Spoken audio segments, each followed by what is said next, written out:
Good evening, everybody, and welcome to the post-match phone-in after Luton Town 0, Cardiff City 1. And apologies for this being 24 hours later than it usually is. I was out at festival yesterday. I actually saw someone in a Luton shirt, which is pretty brave at the moment. So, yeah, as you can see, it's just me. Ollie's still sunning himself in the hotel that never sleeps. So as it's just me, it would be great to get some of your opinions. So join in on the chat and obviously call in as well through the Discord server, following the links as we usually do on there to get your say on what happened on Saturday afternoon and that early kickoff. I did a post match on it, so I've kind of made my thoughts clear on it. I've had some time to kind of sit back and reflect and realise that there's a bit of, extreme opinion on probably on both sides.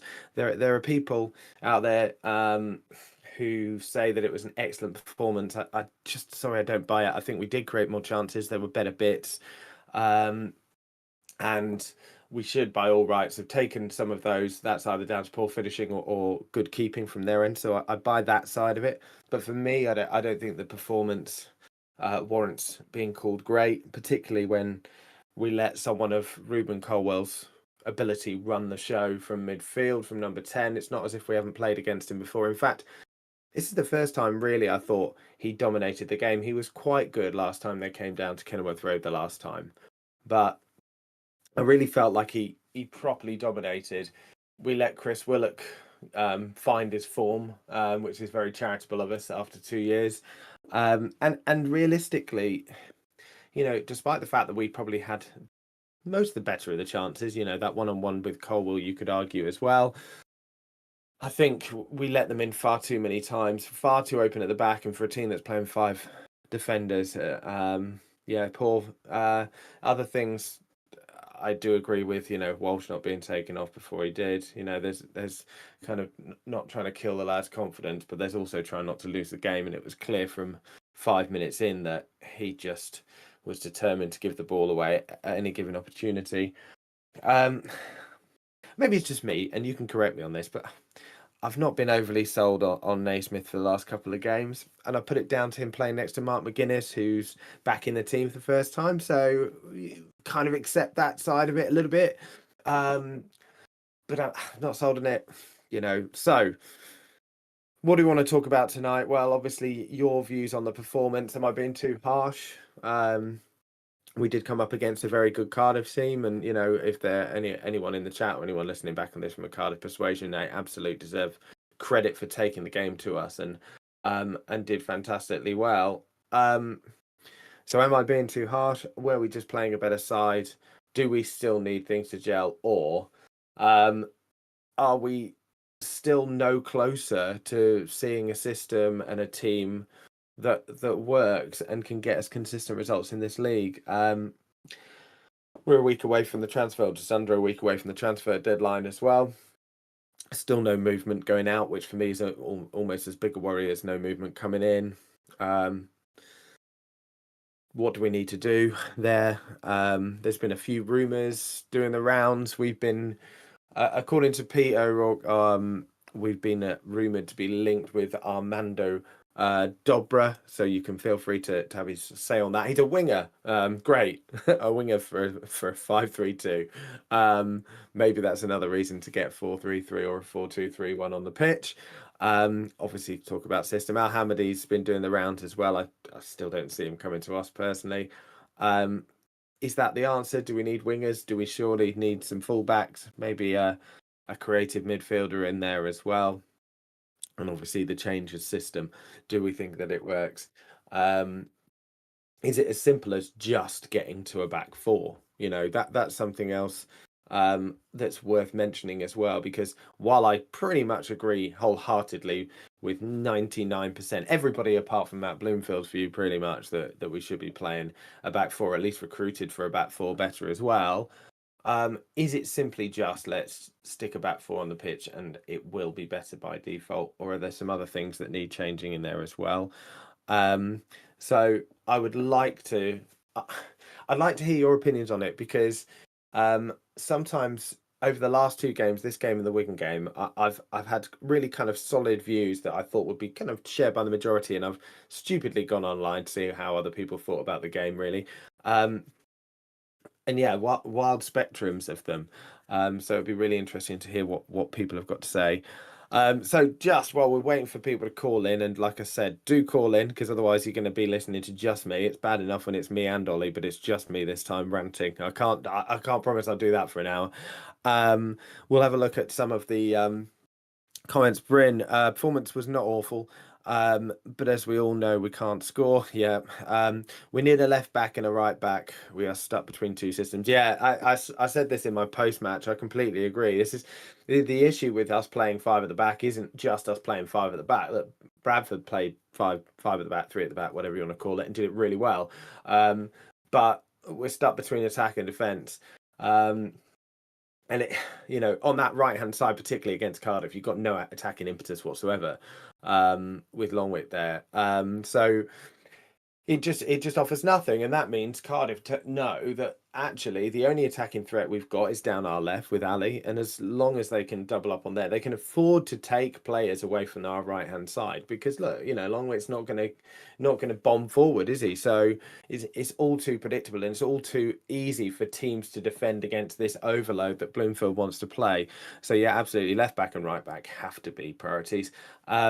What's going to happen with Royal Walters as well while we're on right backs? Is he good enough? Is he surely one to go out on loan, maybe? Obviously, we're going to need players in before that happens. But so does that happen as well? Right. So yeah, performance not awful. I can probably agree with on that one. Brian, excellent performance and great attacking, but just couldn't score. No, I don't necessarily agree with that one, I'm afraid. But everyone has their opinions on it. For me, that comment belongs to Middlesbrough at home last season. Just not the case here.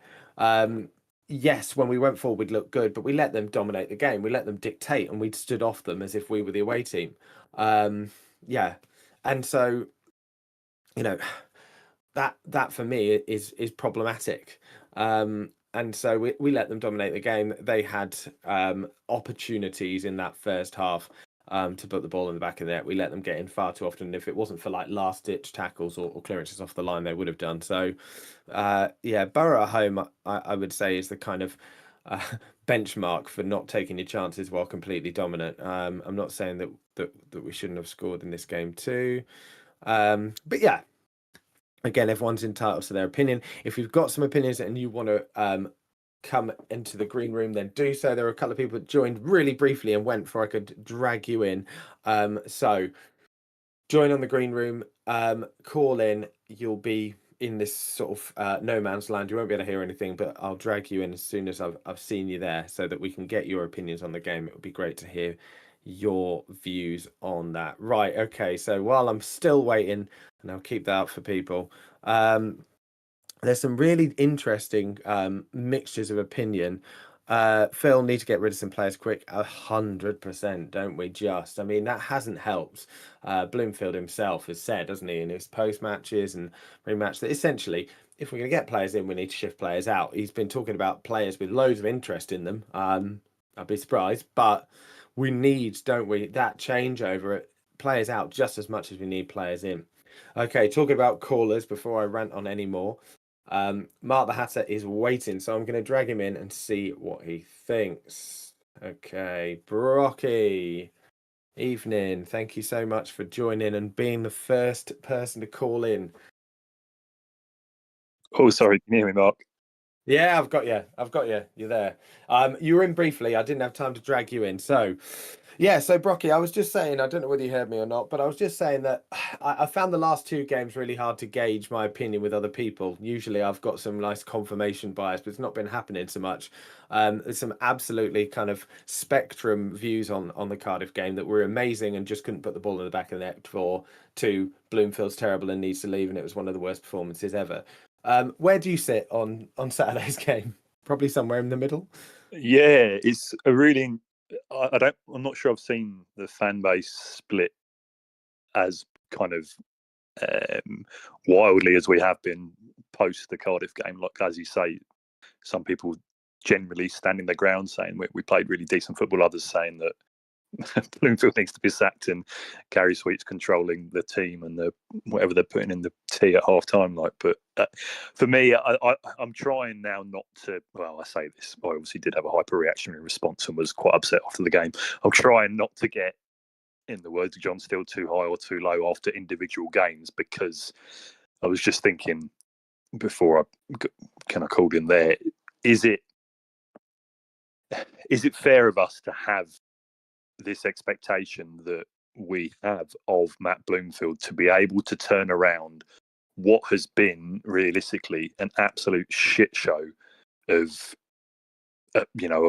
last season? Obviously relegation for the Premier League before that, but we played probably well for 3 or 4 months around Christmas, but then from February onwards it was pretty terrible. So we're talking 18 months, 20 months of decline. Is it realistic for Bloomfield to turn that around in the space and time that we're all hoping and expecting him to? Is it daft to say that because we're in League One and we've got Premier League money? Which then goes on to my next thought, which is, would all of the aggro and the disharmony and the frustration and anger be slightly alleviated if the board 2020 were to very clearly communicate exactly how much of the Premier League money is being spent on the stadium? I know this is a circular question, a cyclical question that keeps getting asked again and again, but I had a look at Southend's finances from, I think it was last year, and they put out such a clear document, making it really easy to see and understand where the money was going, how it was being spent, what it was being spent on. And some people have said, well, if you dig into certain things, you'll find figures here and figures there, so the information is there. But one, I'm not sure whether all the information is there. I've had a kind of a deeper dive as I can with it. Some of it is, but two, it's not fans' responsibility to go and find that information to an extent. It's the board's responsibility to communicate that with fans, as kind of Southend, as just one example, have done so. Yeah, I mean, so just to go back to your first point about has Matt Bloomfield, is it fair to expect him to have turned it round? Short answer for me, I think, is yes, although there is a but with this. I mean, only taking, and yeah, right, it's an exception, but you look at Nathan Jones, he took the Graham Jones team that was destined to be relegated, absolute nailed on relegation in every sense of the word. All right, different things behind the scenes, I admit that. Nathan Jones did it mostly with his own team, admittedly. But I think by now you would say that Bloomfield has had time to make his mark on the team to start playing his brand of football more. But, and this is a big one, obviously, if the recruitment doesn't back it up, and if he's not being given the players that and I don't know this is the case, but you would assume that if he wants to play 4 at the back, we'd have bought some bloody fullbacks by now. So, and in the same way, this was the argument for Edwards last season. And look, we all know that, well, particularly Ollie isn't Edwards' biggest fan. Neither am I, by the way. I don't quite go to the extreme lengths that Ollie does, but it is probably fair to say that he didn't get anywhere near the backing that he needs, which obviously links to what you said after that point. It would certainly help if the board was supposed to be more transparent. I thought that was the promise before the season. It's been pretty much, hope that we win so that we can put that issue aside and brush it under the carpet and don't have to deal with it. But 100%, it's everything to do with the stadium for me has been an absolutely unnecessary kind of closed off communication, because there's loads of good things that they could be talking about. Gary came out with his hat on, didn't he, and said that we were going to get an update in the summer. Well, there is stuff going on at Power Court. Why wouldn't you make the most of it? They're taking down videos of drone footage of people. These are all positive things, and they could do with some positive PR. So I don't understand why the club is insisting on that lack of communication. So yeah, I mean, those two things link, don't they? We are all aware that things behind the playing team and everything else aren't perfect, to say the least. And as soon as a few bad results come in, all of that stuff comes in with it. I think Bloomfield is a lot better than he's shown in these games. I still think that he will get the team playing better than they are now. I'm certainly wasn't someone who said that he should leave after the Cardiff result. But we were. I would say that he's had time for us to have an imprint, a style of play that I'm not sure I've seen so much as this season as I did towards the end of last season. Yeah, and whilst it isn't something that I would do, the only time I've ever booed at a game in like 25 years of having a season ticket was the last game of Rob Edwards' tenure at home, because I was just so desperate to get him out, and many of us were. But what I'm not criticising anybody that did boo or go down and pick out a few players as they left the pitch. I can see where it comes from, and I can understand where that frustration comes from, because whilst if you look at the highlights of the game, it might kind of present that we were on a level pegging with them. We created chances. We probably had maybe the clearer big chances in the game. But realistically, I think they ran the show, especially in the middle of the park. They dominated the game. Cole was fantastic, but the players around him were too. And I think that was another galling thing. I think I'm right in saying 7 of their first team players were from their youth academy. So not currently still in the youth academy, but came through from their youth academy. So not only are we being given them the runaround by a team that has been assembled for like peanuts, and they're coming through their youth. I know they have a higher grade academy than us, so that needs to be considered. So they should technically have better young players coming through. But to be dominated by 7 starting youth team players, they didn't have one player that they signed in the transfer window starting, and they still managed to boss us. And we had Zach Nelson to bring off the bench, our only youth team player, and he's doing all he can, and there's no comment on him there or criticism of him. He's playing in a team that isn't performing, but it's just another galling thing, isn't it, that makes this whole situation difficult to swallow. And then all the things you just said with regards to the scattergun approach in the transfer market. Now it looks like Bloomfield shit in the bed a bit and going, oh my God, we're playing this shape. We haven't got the players for this shape, but we also haven't got the players for another shape with 4 at the back because we haven't got any fullbacks. It's just exactly. It's just how we here 5 games into the season with a week left to transfer. How we hear Gary Sweet in terms of recruitment, and how we hear Matt Bloomfield saying things like, well, it's a tried and tested. It's tried and tested and failed. Yeah. I mean, he was saying we're used to playing the system. We're also used to losing games and getting relegated. It's an odd comment for me saying that. Yeah, I get in pre-season, fine, sort of, but you've got pre-season to try new systems out and then go, right, well, we need a left back or a right back. I don't know. For me, it's both ends of that, but you're right. I'll tell you what else disappointed me in the game was, and this has been the case with Luton for a little while, if we're ahead 1-0, you know what the last 15 minutes looks like. I mean, even against Wigan, who we dominated, that second half I thought was fantastic, actually. I thought we were very good. If we'd have scored, most people would have been much more positive about the game. They barely got into our half, but 5 minutes before the end of that game, lo and behold, Holmes comes on. We put 6 defenders in, regardless of the fact that they've not been in our half, and we invite pressure on ourselves. But going the other way, Cardiff are 1-0 up. You'd have thought we'd have been winning that game.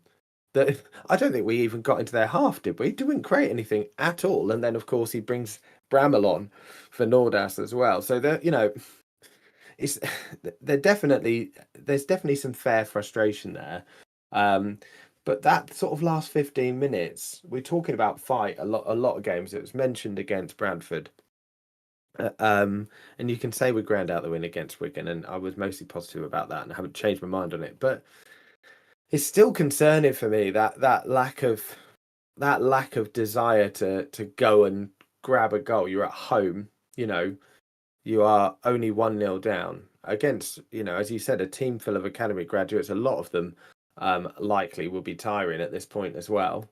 So yeah, I don't know about you. That frustrated me as well. I think that's part of the big issue, is that I think the money issue is one thing that plays on a lot of people's minds. We've got this money. Why isn't it being spent on players, rightly or wrongly? But equally, the players that we've got in front of us at the moment, it doesn't look like they give a shit enough as much as they should. In terms of, not that they don't care, just in terms of fights, in terms of having the ability to fight and really, I don't know, just give everything they can for the shirt and give everything they can for the club. It just doesn't come across that way at the moment. Whereas for Cardiff, I thought it really did. And if you look back to previous seasons where we've got relegated, but I'm thinking kind of back even in the 90s, and then the noughties as well. When we came down through the leagues, we had a lot of young Luton players coming through, playing for the club, trying their best, and it was difficult to be really angry and upset with them because they were doing all they could, and that we could see they were, kind of young Luton lads coming through, and one day would go on to have an even better career. Many of them did.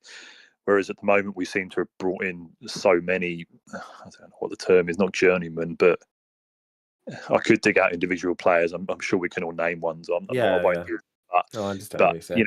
we brought in individual people that I don't think care enough about the club, and collectively, it's just a shit feeling because, sorry about my language, it's just a rubbish feeling because not enough of them are battling to the extent that we want them to.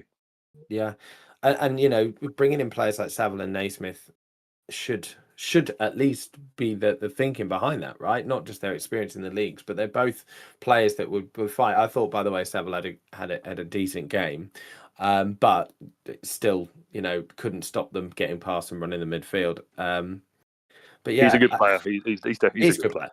I mean, if it wasn't for their keeper, he'd have scored a fantastic goal, wouldn't he? In that game. But yeah. We brought the attitude in. It's amazing. We've got a whole new squad of players pretty much from the team that started the season last season, and yet that same old point about lack of fight and lack of desire is still there. It's a concerning thing, and something clearly then that's going to take a little while to turn around. But yeah, just like we said after Bradford, we're going to have to go to Burton and at least kind of take the game to them. We're talking about a team there that you would expect to be the other end of the table to us. In terms of budget, they are a million miles from although they do have a kind of a consortium that took over last season, and I think they brought in 25 new players at the beginning of last season. So there's some money there, but in comparative terms, it's peanuts compared to us. But then so is Bradford. If you look at I think their players' worth. I think I looked at the squad worth. Something online said that we were £25 million more expensive squad than the next highest team, which was Cardiff. I don't know where those valuations come from. Could be a bit of nonsense, but you've got a squad assembled. I think we'd all agree, right, that a lot of the players there are very good, if not too good for the level, but just not enough players in the right position and not enough of that team ethos as per has led to this happening. But yeah, I'm at a bit of a loss, really. Do you think, Mark, that, sorry to interrupt, do you think that, how much damage do you think call them the legacy 3-year Premier League contract players are having not in terms of them being bad individuals or bad eggs, but just knowing that you've got Mengi, Chong, Brown, Nakamba, even with respect, Anderson will be on a fair wage, and I'm trying to think who else is still there from the Premier League, other players I've forgotten.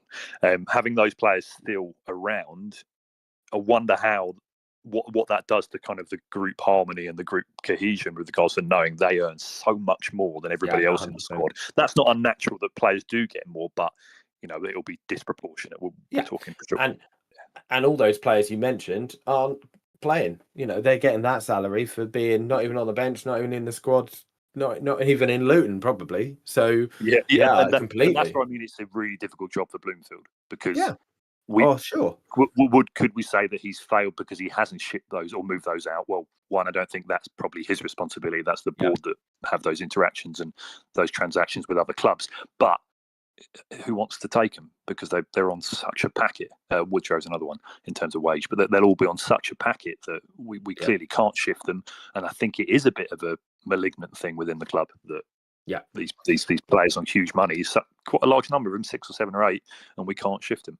No, I completely agree, and obviously that down to Bloomfield. But you know, he probably needs to take some of the decisions he's made against Bradford, some of the decisions he made against Cardiff as well. I think he needs to have a look at. But I agree with you. So much of this comes from behind the scenes, and we all know that as well.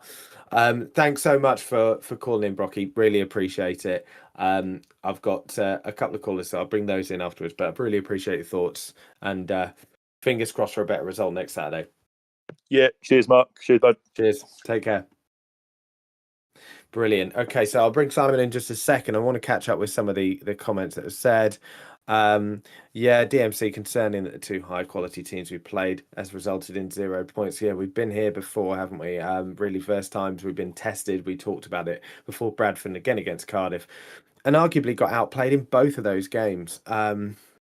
So yeah, Lee Adsell can only assume that MB Matt Bloomfield is acting stubborn to force Sweet's hand to release more money to bring in 2 or 3 more. He said in a recent interview, the subject to transfer. Better ask Gary. He certainly did. Yeah, that was a bit of a coy answer, and I don't know whether at the time it was a sort of slight as to say, yeah, something's happening, or it's more of that. It's interesting, isn't it? So.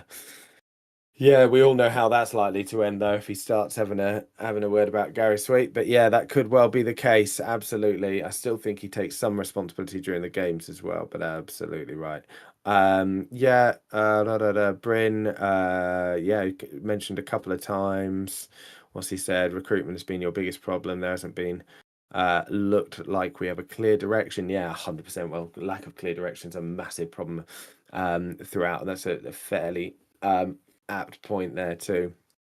Yeah, that home sub in the last game with the suicide lights, it certainly was. It nearly cost us as well.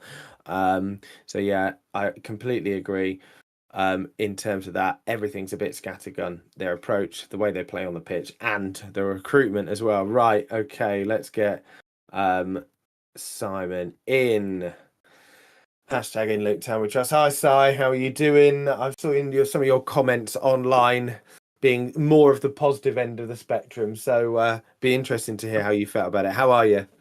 I'm good, mate. How are you? I'm fine. Yeah, it's nice and peaceful actually.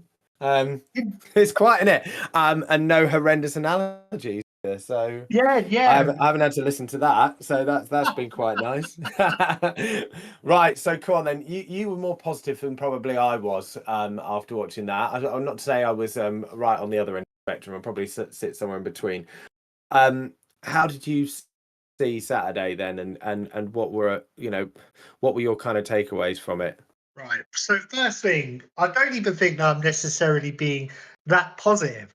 I'm just trying not to be mega reactionary 5 games into the season where we have 3 wins. I'm trying. It's probably one of the better spells we've had over the last 2 years.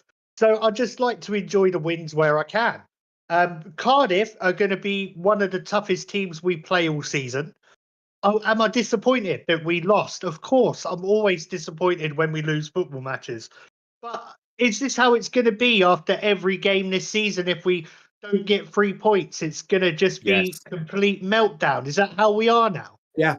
I think, yeah, I think in short answer to what you said, I think in some ways it's not justified. So I get your point completely, but this was always going to happen. We've been relegated again to League One, which is, as we've spoken about last season, we've spoken about it before. It should never have happened, and this is always going to happen.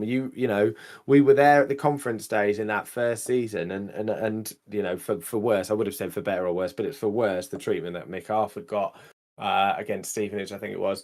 But it's almost inevitable when you get that relegation that there will be absolutely no patience. I mean, arguably, it was an overwhelmingly negative reaction when we won a game as well against Wigan, which, I'm with you on that, particularly in terms of that point. I think for better or worse, we have got a very impatient fan base at the moment. And it's going to be tough. It's going to be tough. And you're right, don't disagree, Cardiff are going to be there or thereabouts, right? And as Mark said, previous caller, they still had lots of players to come back in as well. I mean, Perry NG didn't. He featured on the bench, I think, but wasn't in their squad for the start of the season. So yeah, it's gonna be tough, isn't it, at times? But I think maybe it would help a little bit more if, you know, we could see a bit more of a coherent style of play, I guess. But anyway, look, we'll come back to that. In terms of positives, there were positives, absolutely. So yeah, I mean, what do we do for Burton then? What do you think? Do we think we need to change stuff up, formation wise, personnel wise, or good enough to go again? Go to try a 4-4 at the back at the minute. I don't see what else we can do. As you said previously when you were speaking with Mark Liatta, it's a tried and tested system, yeah, but it's failed. It Yeah. is not a system that has worked out for us. And it wasn't working out when we had Alfie Doughty on one side and Izzy Jones on the other. We still got relegated in the end. Yeah. I'm just trying. I was mulling over a couple of things that I heard from the previous call, and the only possible reason I could come to terms with on why we are persisting with this is we're hoping that Izzy Jones is going to be back and he's just going to slot straight in, or I don't know. But that's the only thing that I could come up with. Yeah, but this is the worry I've got. Exactly kind of what you're saying, that we're looking at creating a system around one person. I mean, even when Alfie Doughty was here, as you said, it didn't work because we're trying to create a system around one person rather than a system that suits the other 10. And now he's not there. So I think the argument for a 5 at the back or a 3 at the back is we're more solid defensively. But we weren't in that game. We got absolutely done down both sides. Because the problem on the right is that we offered no attack, so they could afford to, you know, push 2 players up, 1 player in support of Willock, can't remember who the guy was, and sometimes Ruben Cole will go over there as well.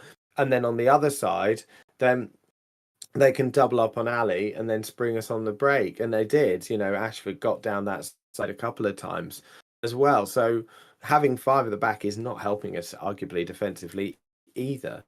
So I don't get it. Put wingers on. And the point on Izzy Jones, I mean, he's as much of a right winger as he is a wing back anyway, right?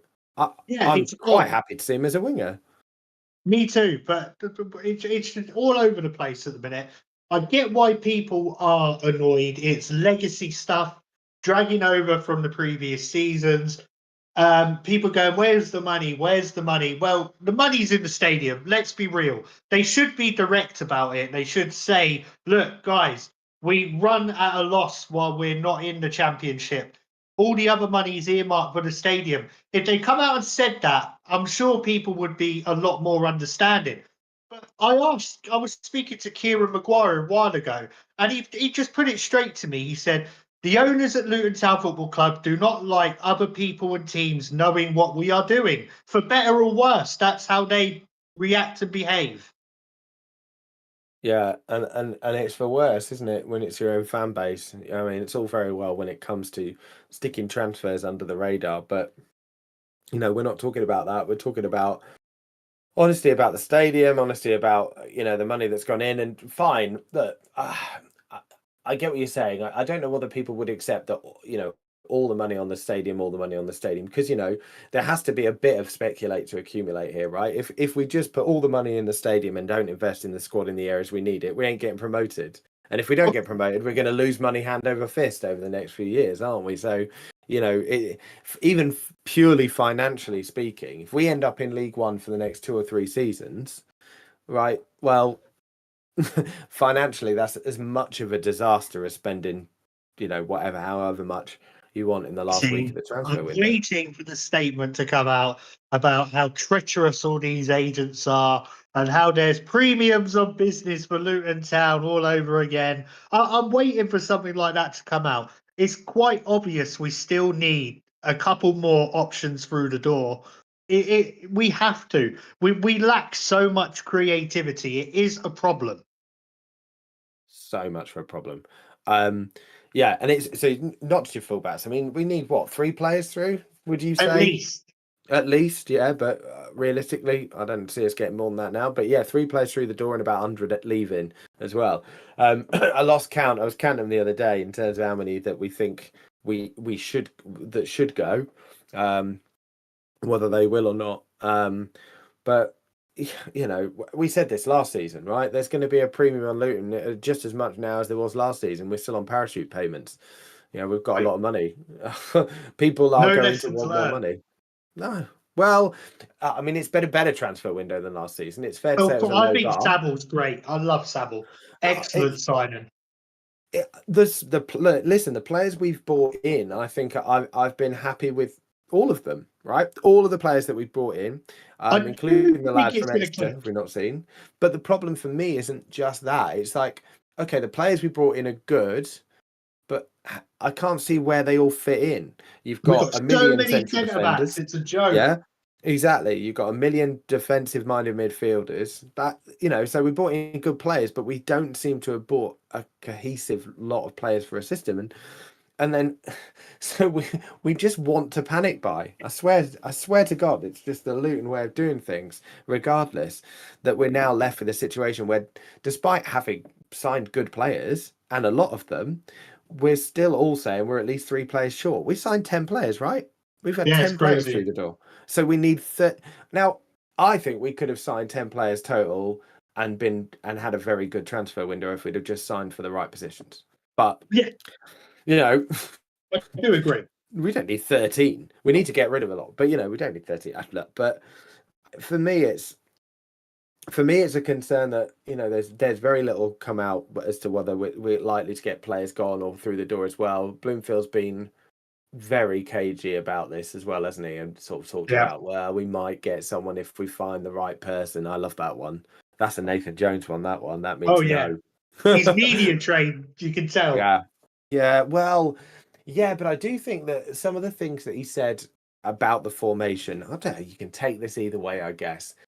But for me, if the manager comes out and says, yeah, I know the back four is a legitimate argument, well, bloody play it then. Yeah. Like, why are you saying that? Like going, you're right, I actually. do I think should be we'll playing see a it back at four. Burton. Yeah, good. But I mean, look, yeah, okay, there is a legitimate argument saying 3-game week. All right, players coming back. Maybe it's a bit soon to try out a new system, but are we really saying that that's now not been trained at all? Like, are we thinking now that they come into training on Sunday or Monday or whenever they come in after Cardiff and they go, right, lads, I've got this new idea. We're going to back four like we've never done it before. Is it just that's just boggles my mind? Yeah. Do you think Edwards has been on the blow? Just keep playing back 5, mate. It'll work. It will. Yeah. I do But think with the right last few pieces through the door that this could click. It seems everyone's written the season off almost. It's madness. With 5 yeah. games in, you've got to hold the line a little bit. Really, I know it's been terrible the last 2 seasons. Me and Mark and Ollie have spent every week going over this crap at times. We have been through the ringer with it too. But you just can't dig into the manager and players how some are 5 games in with 3 wins. I think that is just too much. Yeah. Yeah. I get that. I think and I don't disagree with you. I think the argument on the other side is also around performance. I mean, Bloomfield said it himself. When's the last time you sat and watched a Luton game that you felt we had a 90-minute of good performance? Now, for me, I think Cardiff, we were good for about 20, 25 minutes. We were on top the rest of the time, and that may be being generous. The rest of the time, for me, Cardiff absolutely dominated that game. We did have good chances, though. We did create good chances. I'm not taking that away, and we should have taken them. But for me, Cardiff dominated. Wigan, probably for most of the second half until we decided to bring Holmes on. Very good. Bradford, not at all. Peterborough, second half. Wimbledon, yeah. Not really. So I can't. I think part of that as well is that, all right, you're not going to get full 90 minutes where they're not going to attack. But, you know, I haven't seen a sort of, if you even look back towards the end of last season, like a Borough at home, I mentioned it earlier, even the Leeds game, you know, where, all right, we're playing a better opposition, a better quality, but all of that game we had a clear style of play and it was working. It was that, really, like we knew what our style of play was and it was working throughout that 90 minutes. I haven't seen it yet this season. I think that's where people's impatience probably comes from a bit as well. It was always going to take a bit of time to get used to League One. We haven't been here for a while. It's different down here. The physicality is different. It's cagey at times in this league. And, you know, you're not going to get prime Barcelona performances every match in this league. I will take 1-0 wins all day long at this level. I really would. Yeah, me too. I would too. I think, and I agree with you. There's going to be some rough old games. 100% there are. Just want to see a bit more identity. That's it. I don't want to see. I don't expect us to pass our way around teams. We're not. We're not going to end up doing what Birmingham did last season. So that's fine, but a bit more of an identity would be good. And actually, on that point as well, I think I can't remember if I said it in the last phone in or just in one of my in one of the videos that I did this week, but there is a bit of a false narrative that Nathan Jones got us playing liquid football in League One, and while he at times he did, although I would argue that we played the best football in League One when he had left, and it was McArthur in charge. There were plenty of games in that League One season that were pretty hard to watch. I was at Burton away that time. There's one of them. But we did have an identity, a very clear identity with that 4-2. I could tell you what the attack looked like straight away, right? Ball picked up from the back, Chinny, Stacey, Colo, goal. Yep. So, but I think that's the thing. We want to play a brand of football that we can recognise that is dangerous as well, and at least show, I don't know, a bit more authority at home. But you're right, it's not going to be easy. We are not going to walk over teams. 100% not going to happen. So there we go. Identity. So yeah, what do you reckon of this this guy we've been linked with? I mean, with 100,000 other teams as well. But Armando Dobra. I had to Google him. But a winger. That's interesting, isn't it? In linked with a winger. If he played 5 at the back still, winger, yeah, brilliant. Okay. If he plays, I don't know much about the lad, but he Yeah. seems to have some interest in him. At this point, I'm willing to try anything for a bit more creativity up top. He's got some good numbers, to be fair. He does play, and he can play as an attacking midfielder as well. So maybe that's the thought process there. But there are a lot of other teams in for him too. And as you've been mentioning, in terms of Gary Sweet's negotiation tactics, we might be struggling to offer as much as other people. But we'll see. Numbers through the door. Then what? How much do you reckon? Are we going to spend some money? 20 million. We've been here before. We've been here before. Yeah, we've been there before. I don't care how much money we spend. I never really have, as long as it's the right player. Yeah, that's my thought. Yeah, I think we need to have a look through the loan market. I know we've got a couple in already, both with options, and both for me look like they could be players for us. I'm really excited about Gideon Kajira. I think he is going to be a really good player for us. I'd much rather see him at winger like I would Ali, but those look good. But maybe the loan market because creative midfielders not easy to get hold of, particularly in this league. So yeah, I think it's going to be a loan or nothing for that. I think everyone just needs to keep their spirits up a little bit as best you can, because why watch football if you're miserable about football all the time? It's ups and downs. We had the highest of highs recently, and this is just how Luton go. This is part of being a Luton Town supporter. It's always been like this. It probably always will. Yeah, it feels a long time ago, 2 seasons, doesn't it? Anyway, yeah. It does. It really does. All right, then, Simon. Thanks for joining. I appreciate Have a good evening, mate. Giving us a call. Yeah, no, cheers, buddy. Take care. See you later, man. See ya, bye. Yeah, so some positivity, right? There's loads and loads of comments. I'm going to get to as many as I can do while I'm waiting for anyone else who wants to join. We've still got 15 minutes left. So if you do want to join in, have your say on the game or indeed the last week of the transfer window, looking forward to Burton, anything like that, give us a call. I'll keep my eye on Discord. Lewis, hi, Lewis. Yeah, what we've got, Cardiff look more settled because they haven't signed 10 new players yet. That's a fair point. Although I do think we need to be better, especially in the speed of our play. Yeah, no, Cardiff haven't barely signed anybody in the summer. Although, as had been said by Mark, lots of youth players in there and lots of people injured as well. So they have still had upheaval for different reasons. But yeah, I get that. I would say though that he's managed to reinvent how Cardiff play. I think Bullock was probably the first manager that tried to stop Cardiff playing the way we all recognise Cardiff, lump it up. I'm not complaining about that style of football, but long ball football. And it clearly didn't work, and it ended up in a mishmash last season. But they looked really slick on the ball. Brian Barry Murphy's done a really, really good job getting their style of play very quickly and identity to it. Whereas, you'd argue that Bloomfield's had longer to do the same thing. But yeah, we all know there are other caveats to that as well.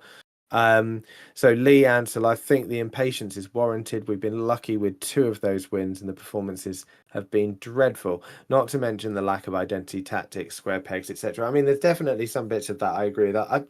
I wouldn't say all the performances have been dreadful. I think second half against Wigan, second half against Peterborough, I thought very positive. In fact, I think the second half against Peterborough actually showed a real identity of how we wanted to play against a team that couldn't cope with it. It is a team that went on to lose every game since then. So that's the level of opposition I suppose we were playing then. But yeah, absolutely lack of identity in a lot of the play. It feels like I'm not sure what we're trying to do. For me as well, I mentioned this in WhatsApp groups. I feel like sometimes, whereas in the past we've imposed our style of play on the opposition, I feel like Matt Bloomfield overthinks the situation far too much. I feel like he kind of goes into games and goes, right, what are the opposition do? Let's try and stop them doing it. Whereas actually, let's get our identity sorted first and see how teams deal with us. There has to be an element of flexibility, sure. But harking back to the same thing. But when we were playing that 4-2 in League One under Nathan Jones, we played that system regardless, and it worked. So now I feel like we try and change our style of play to suit opposition far too much, and particularly when we're at home, we should be imposing on the opposition. So I don't know whether that's his tentativeness, whether he's not absolutely confident in the players, but to me that's a bit concerning when you consider the expectations of this season. Right. What else have we got? Jonathan Mordecai. Sorry if I've said second name wrong. They are new players, mostly from the academy. Yeah, basically saying the similar thing. But yeah, lots of faith in you. So I have to say, Ashford looked like a really good player at the number 45. We used to number 45s playing well on the wing. He looked good going forward for them. I thought he was really dangerous. And as I said, Willock, who has been well out of sorts, suddenly found his form. Lewis Nordas has been an impact since being in the team, created more chances when he's on the pitch. Coventry second half, Wigan, and then against Coventry. Yeah, I agree with that. I found it odd that people were pointing the finger at Nordas. I mean, look, we all know Walsh had a terrible game, and I don't want to keep on hammering the same thing about the bloke. So we'll leave it there. For me, Walsh has had some good games as well, some really positive ones. We all know he had a bad game, but for me, I don't see where people are getting the kind of Nordas hate from, to be perfectly honest. How he didn't score in both games actually, but particularly against Wigan, I mean, was only down to the post. Some excellent goalkeeping kept him out. Another good chance, I think, in the Cardiff game. But he's made things happen. He's held the ball up well. The service to him has been poor. There are a couple of occasions where he's helped press with Wells, and that press has led to them making mistakes. One of them got Wells through. Yes, has he made the wrong decision sometimes when he's had the ball in the box? Yeah, but who has got? I think it was Ali who was. There was a 3-on-1, 3-on-2 at one point. All he had to do was square it to Clark, who had a shot from about 6 yards out, and instead just tried an impossible angle. So I don't see anyone absolutely slating Ali for that. Sometimes it is interesting that some players seem to carry the can. I thought Nordas looked good, so I agree with that point. I really do. How do you feel about Carlton Morris's resurgence? One tap in, one penalty. Let's not get too excited. I think great. Go for it. Fair enough to that. Look, I'm not. I don't. Guys that have left. He got the Premier League. I think he was poor last season. Across the board, he wasn't the only one. He could have done a lot more to help the team. I don't buy that he was injured for the whole season either. But fine. For want of a better phrase, don't really care. But I don't want him to have a crap career just because he's left us. yeah, if he does well at Derby, absolutely fair play to him. Yeah, go for it. You know, we all know when he's playing well, at least he's got the ability. But yeah, he started well, as he did with us. So yeah, we will see. Get rid of McGuinness and Holmes. They're lazy defence and out their depth. Well, I agree. Some very limited part of that comment, but look, for me, McGuinness is nowhere near the player he was before he got his illness, whether it's COVID or something else. He just doesn't look as strong. But at the end of last season showed me that he's got a lot of promise as a central defender. Yes, he's been poor, but in a back three, I think it's not just him. Lots of players just moving around in that back three, no consistency there hasn't helped. Holmes just too slow for me, far too slow. But again, no real game time. He had a reasonable run, didn't he, in the championship, and they made some horrendous errors. He needs to go for me, absolutely. We've got about 1 million centre backs as well, so he can go. It wasn't Makoso's best game either for me. He got back. Again, he's been out for 3 games, so it's only his fault, but he got back. He got back to Willock quite a lot and then still let him through. Quite a lot of times when it was squared across from their left, our right hand side. But you think, well, Makoso's just there. How's he let that happen? So, yeah, I think none of the defenders were particularly brilliant in that game. So there's a few questions here before I sort of wrap it up. Like I said, we've got a few more minutes to go. So if people wanted to join in, have your say, do phone in. As I said, I was at a festival yesterday, so I'm already losing my voice. I finished 51 minutes of talking without it going completely. But yeah, phone in. We've got about 5 minutes or so left. If obviously no one else phones in, I'll read a few more of these comments and we'll wrap up. Few about, who do we play at left back and right back? Ben, Phils, Nigel right back, Makoso, McGuinness centre back, Bramwell left back. Interesting. And then you've got Kadira as right midfielder and Ali left, Wales striker, Shandon, Saville, Clark in the midfield. I'm assuming you mean as a 4-3-3. In terms of wingers. Yeah, I think it's any of those. A right back's the problem. For now, you're going to have to put one square peg in a round hole to get right back in. As Lewis has said, Nigel isn't a right back. No, he's not. Is he a better option out there at the moment than Royal Walters when he's back fit, even though that is his preferred position? I think probably is. I think the argument with fullbacks is they don't need to get forward as much because you've got a winger in front of them. If you've got Kadura in front of him, then I don't mind him being there much, to be perfectly honest. The kind of same is true. I don't want to see Naismith as left back, but I kind of get the kind of argument there as well. But if you've got wingers on the pitch and you're playing them in the right position, Ali's a winger. It's obvious he's a winger. And while he's done okay at left wing back, he's absolutely knackered by the time he gets to the box, and that's probably contributing to his terrible decision making as well. One of the ones I mentioned before. He's ran the whole length of the pitch first before he needs to square that ball. Well, that might be contributing towards it. Whereas if he's starting his run from halfway inside the opposition's half, that might help a little bit there. So, I'd certainly say that it gives us more options. It gives us more midfielders, importantly as well, and that's certainly needed. Yeah. So Lewis, all 3 right backs are injured. Walters, Jones, and Odoffin. Odoffin's sort of a centre back, isn't he? I know he can play right back as well. I suppose you'd argue that Jones. I don't know. I see Jones more as a winger, but again, you probably could do a job there. We need players. We've said this before. We've got a week. We need fullbacks. I doubt there's anybody out there fullbacks in order to play our best system, which is everybody's argument is 4 at the back. So, yeah, no arguments from me here. Do we need a creative midfielder? It'd be nice. It will be difficult to get one over the line unless it's own. For me, they are few and far between at this level, and the best ones are playing at a much higher level than we are.